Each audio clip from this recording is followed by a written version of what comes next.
जय श्री महाकाल, हर हर हर महादेव। तो साथियों, आज जो है बाणासुर की कथा यहाँ से मैं आपके सामने प्रारंभ करूँगा।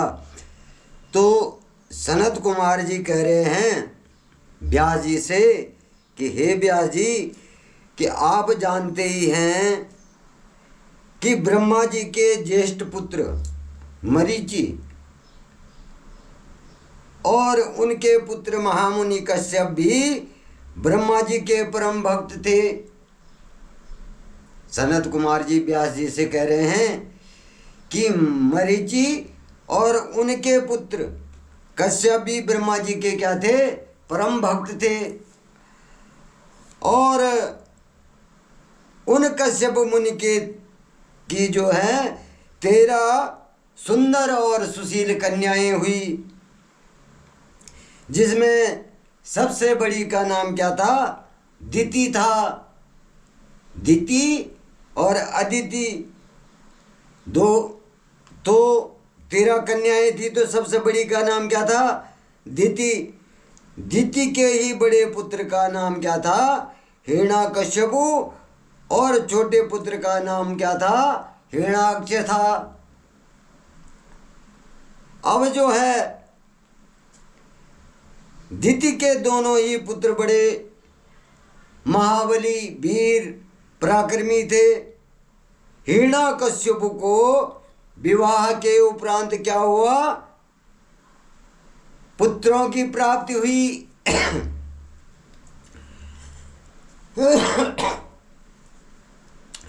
तो जब हिरण्याकश्यप के पुत्र हुए तो पहला पुत्र का नाम था व्याहाद, दूसरे का नाम क्या था? सव्याहाद, और तीसरे का नाम क्या था? प्रहलाद। तो प्रहलाद क्या था? भगवान नारायण का भक्त था और बड़ा होकर के वो जो है भगवान की भक्ति में रहता था, बड़ा दानी था। और जब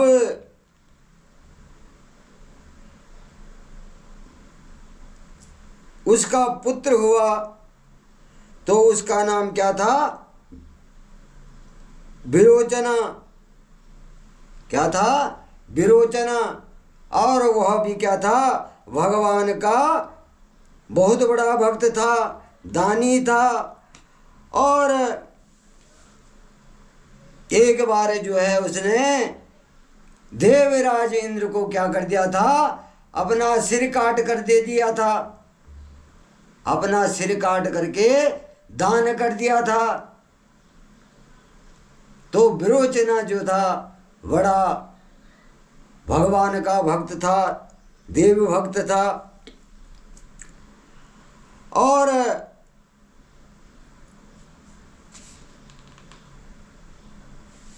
उसका पुत्र जो हुआ, विरोचन का पुत्र था बलि। राजा बलि सुना होगा आपने, दानवीर बलि।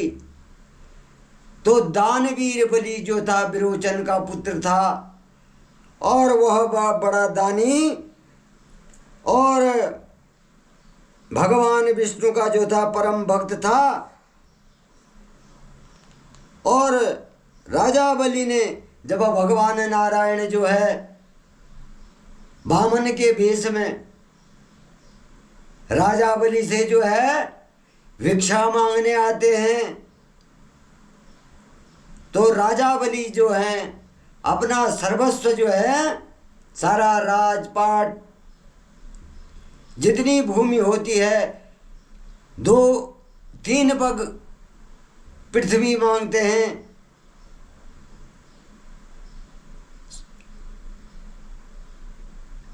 तो राजा बलि जो है सब अपना सब कुछ दान कर देते हैं। तो इस प्रकार से जो है सनत कुमार जी कह रहे हैं कि हे व्यास जी, बलि का पुत्र औसर भी भगवान शिव का बहुत बड़ा भक्त था।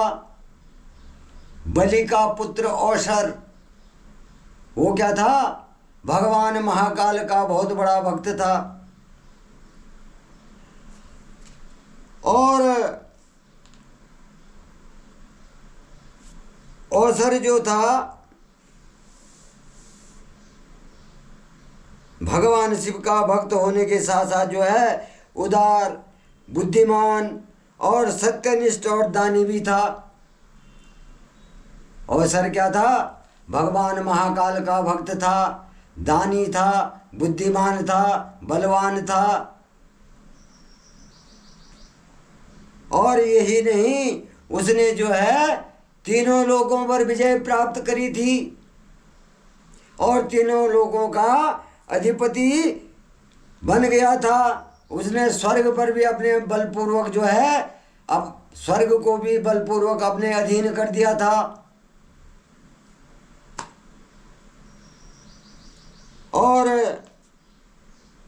उसने अपनी जो राजधानी थी वो शोणितपुर में बनाई थी। जो उसके राज्य की राजधानी थी वो कहाँ बनाई थी, शोणितपुर में। अब जो है वही औसर जो है वही औरस जो है, जो कि महाबली का पुत्र, महाराजा बलि का पुत्र था, वो क्या हो गया, बाणासुर नाम से विख्यात हो गया। वो क्या हो गया, बाणासुर नाम से विख्यात हो गया। और उसने राज्य में उसके राज्य में क्या थी, सारी प्रजा खुश थी, परंतु देवताओं का वह घोर शत्रु बन गया। उसने जो है देवताओं से घोर शत्रुता निभाई। अब एक बार जब बाणासुर जो है अपनी, बाणासुर की क्या थी, भगवान शिव के आशीर्वाद से 1000 भुजाएं थी। बाणासुर की क्या थी, 1000 भुजाएं थी। और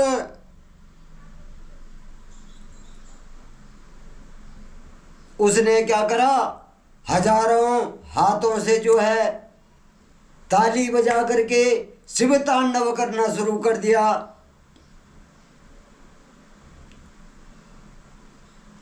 अब जब उसने शिव तांडव शुरू कर दिया तो भगवान शिव जो है उसके नृत्य से बहुत प्रसन्न हो गए, क्योंकि बाणासुर जो था भगवान शिव का परम भक्त था। और जब उसने शिव तांडव किया तो भगवान महाकाल उस पर प्रसन्न हो गए और भगवान शिव ने प्रकट होकर के उसको जो है साक्षात दर्शन दिए। और जब उसने भगवान महाकाल को जो है साक्षात अपने सामने पाया तो बाणासुर जो है प्रसन्नता पूर्वक जो है भगवान महादेव महाकाल से कहता है कि हे देवादिदेव, हे करुणानिधि, भक्त वत्सल भगवान, आप मेरे राज्य के रक्षक हो। जो मेरा राज्य है, मेरे आराध्य हो, मेरे राज्य के रक्षक हो, मेरे इष्ट हो। और आप सदा अपने परिवार एवं गणों सहित मेरे नगर के अध्यक्ष बन करके आप ऐसा करो, कैलाश को छोड़ दो और मेरे नगर में अपने परिवार सहित, अपने गणों सहित आकर के जो है वहाँ का अध्यक्ष बन जाओ और प्रसन्नता पूर्वक वहाँ क्या करो, निवास करो। तब बाणासुर द्वारा जो मांगे गए वरदान को देते हुए परम ऐश्वर्य संपन्न भक्त वत्सल भगवान शिव जो है अपने परिवार एवं अपने गणों के साथ जो है बाणासुर के नगर, भगवान शिव ने अपने परिवार और अपने गणों के साथ में बाणासुर के नगर में आना स्वीकार किया। और भगवान शिव जो है उसके पश्चात बाणासुर के नगर में आकर के वहाँ निवास करने लगे। जब बाणासुर ने यह जाना कि वह तांडव नृत्य द्वारा उन्हें प्रसन्न करने जब भी कुछ हो जाता, कोई जब भगवान शिव वहीं उसी के नगर में जो है निवास करने लगे, तो बाणासुर जब चाहता शिव तांडव नृत्य करके भगवान महाकाल को प्रसन्न कर देता और उसके पश्चात उनकी स्तुति करने लगता।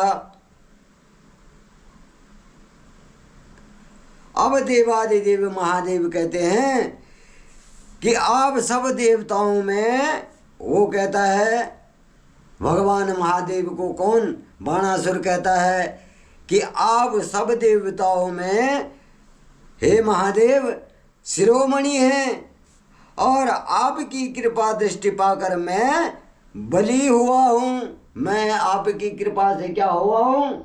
बलशाली हुआ हूँ। आपने ही जो है मुझे ये 1000 भुजाएं प्रदान की हैं। भगवान महाकाल ने ही जो है बाणासुर को 1000 भुजाओं का वरदान दिया था। तो बाणासुर की क्या हुई? 1000 भुजाएं। तो वो कह रहा है कि आपकी ही कृपा से, आपकी ही आशीर्वाद से जो है मेरी जो है 1000 भुजाएं हुई हैं और आप ही ने जो है मेरे को ये 1000 भुजाएं प्रदान की हैं। और हे भगवान, आप धन्य हैं, आप सदा ही अपने भक्तों पर कृपा दृष्टि बनाए रखते हैं और उनके दुखों को दूर करते हैं। अब इस प्रकार जो है वो भगवान महाकाल से वार्ता कर रहा है। तो आख्यान, बाणासुर का आख्यान यही है। आख्यान मतलब वो भगवान शिव की व्याख्या कर रहा। भगवान शिव को जो उससे हो सकता है उसके द्वारा जो है वो भगवान शिव को प्रसन्न कर रहा है, भगवान शिव की स्तुति कर रहा है। तो यहाँ पर जो है बाणासुर के सहस्रबाहु, 1000 भुजाओं वाले और बाणासुर के शिव तांडव का जो है वर्णन किया गया है। अब इससे आगे की कथा है, बाणासुर को शाप मिल जाता है और उषा चरित्र, उषा कौन होती है? उषा जो है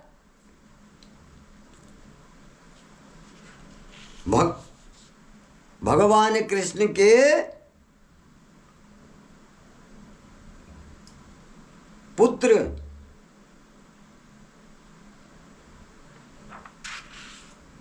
और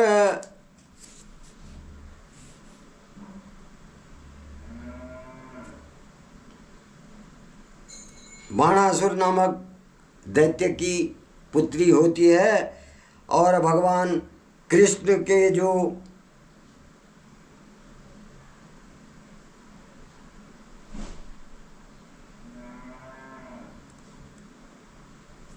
भगवान कृष्ण के पौत्र होते हैं, भगवान कृष्ण के जो पौत्र होते हैं अनिरुद्ध, तो